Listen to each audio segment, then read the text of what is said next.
আমার ভিতর ও বাহিরে অন্তরে অন্তরে আছো তুমি হৃদয়ে জুড়ে। সত্যি তাই, প্রত্যেক মানুষের জীবনে এমন একজন মানুষ থাকে যাকে আমরা বলি আইডিয়াল পারসন, যাকে প্রকাশ্যে অনেক সময় আনা যায়, আবার অনেক সময় আনা যায় না।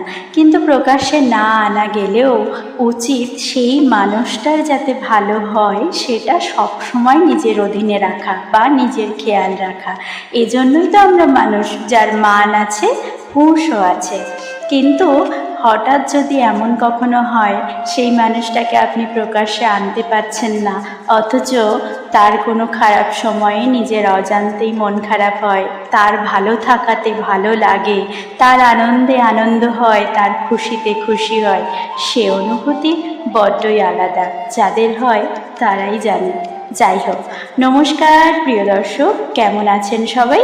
আশা করি সবাই খুব ভালো আছেন। ভগবানের আশীর্বাদে, আপনাদের ভালোবাসায় আমিও বেশ ভালো আছি। আজ সকালে আমার দৈনন্দিন জীবনের কাব্য কেয়ার ডেলি ব্লগের নতুন আবার একটি ভিডিওতে আমি আপনাদের আজ আবারও স্বাগত জানাই। আজ আলু সেদ্ধ দিয়ে ভাত বসিয়েছি, মাঝে একটু ছোট্ট করে ম্যাগি বানিয়ে নিলাম সাদা মাঠা খাওয়ার জন্য। আজ আলু সেদ্ধ আর ডাল দিয়েই কাজ চালাবো। রান্না করব মুগের ডাল, তবে একটু অন্যরকমভাবে করব। একটু আলু, সয়াবিন, টমেটো, কাঁচা লঙ্কা আর একটু আদা গ্রেট করে নিয়েছি। ডাল আগে থেকে শুকনো খোলায় ভেজিয়ে ধুয়ে নিয়েছি। ব্যাস, কড়াইতে তেল গরম করে সয়াবিনটা ভেজে তুলে নিলাম। এরপরে ওই কড়াইতে আবার তেল গরম করে শুকনো লঙ্কা ফোড়নে দিয়ে দিলাম ধুয়ে রাখা মুগের ডাল। ডালটা বেশ সুন্দর করে ভাজাভাজি করে নিলাম, নিয়ে ওর মধ্যে দিয়ে দিলাম কেটে রাখা আলু, দিয়ে দিলাম গরম জল। যখন ফুটতে শুরু করলো ওরই মধ্যে দিয়ে দেবো চেরা কাঁচা লঙ্কা, তারপরে দেবো 4 টুকরো করে কেটে রাখা একটা টমেটো। বেশ ভালো করে যখন ফুটতে শুরু করেছে ওর মধ্যে দিয়ে দেব 1 চামচ হলুদ গুঁড়ো আর পরিমাণ মতো লবণ।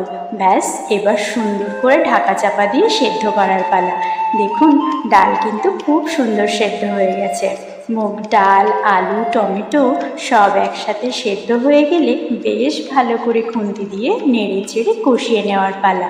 রান্নায় কষানো যত সুন্দর, স্বাদ ততই বাড়বাড়ন্তি। ব্যাস, কষানো হয়ে গেছে। এবার আগে থেকে গরম করে রাখা জল দিয়ে সয়াবিন ভাজাগুলো উপর থেকে ছড়িয়ে দিয়ে ভাজা জিরের গুঁড়ো দিয়ে নামিয়ে নিন। আজকে দুপুরের খাবার এতেই সুস্বাদু। নমস্কার, সবাই ভালো থাকবেন। দেখা হবে পরবর্তী কোনো ভিডিওতে।